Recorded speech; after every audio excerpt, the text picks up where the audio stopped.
안녕하십니까, 차산입니다. 오늘은 겨울 들판에서 한번 야외 촬영을 해 보겠습니다. 우리가 형사재판을 하면서 벌금형이라는 이야기가 나오고 또 추징이라는 이야기도 나옵니다. 그러면은 벌금과 추징은 다 같이 돈을 국가에 납부하는 것인데 어떤 점에 있어서 차이가 날까요?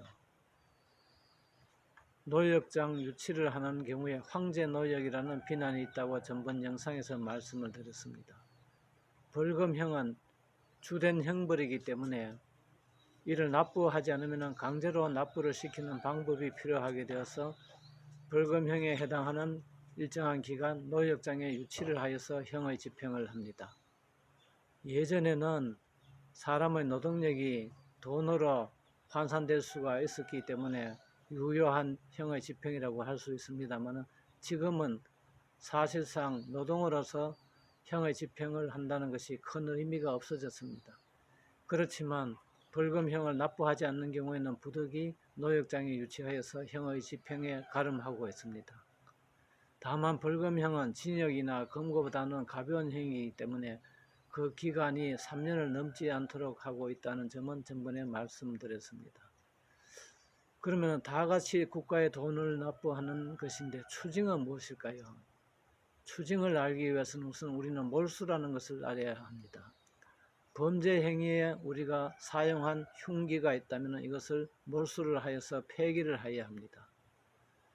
그런데 범죄 행위로 일정한 금전상의 이득을 얻은 경우에 보통은 피해자로부터 받은 것이기 때문에 그것은 피해자에게 환부해 주기로 합니다. 이것을 피해자 환부라고 합니다. 그렇지만 특정의 범죄의 경우에는 피해자에게 환부하는 것이 적당하지 않거나 피해자 자체가 공공의 복리에 대한 범죄이기 때문에 특정되지 않는 수가 있습니다. 도박에 개장하여서 금전을 이득을 취한 경우, 요즘과 같은 동영상을 판매하여서 많은 수익을 얻은 경우, 또는 뇌물을 받아서 수익을 받은 경우, 이런 경우에는 이것을 돌려줄 수가 없습니다. 그러면 이런 경우 그 원물이 그대로 남아있다면 몰수를 하면 됩니다만 이것을 사용을 하였다면 돈이 현재 없기 때문에 추징을 할 수밖에 없습니다. 그런데 추징은 형벌에 가름하여서 하는 벌금과는 달리 납부하지 않더라도 노역장에 유치할 수는 없습니다.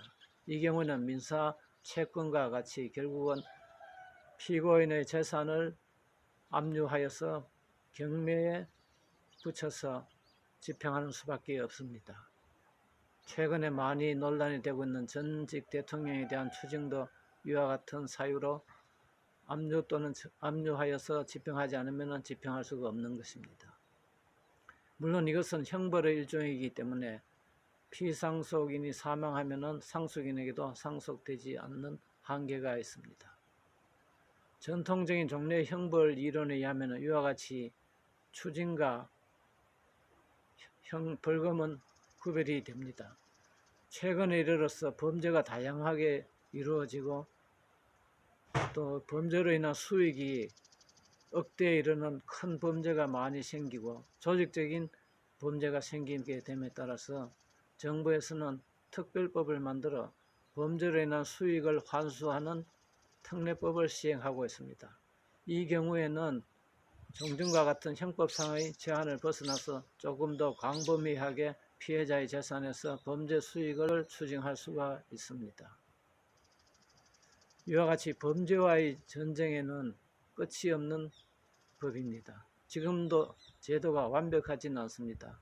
새로운 제도를 우리가 더 시행하여 나감에 따라서 미비한 점이 있으면 이를 그때그때 빨리 보완하여서 범죄로 인한 수익이 범죄를 유혹하는 이런 일이 없도록 우리가 노력을 해야 할 것 아닌가 생각을 합니다.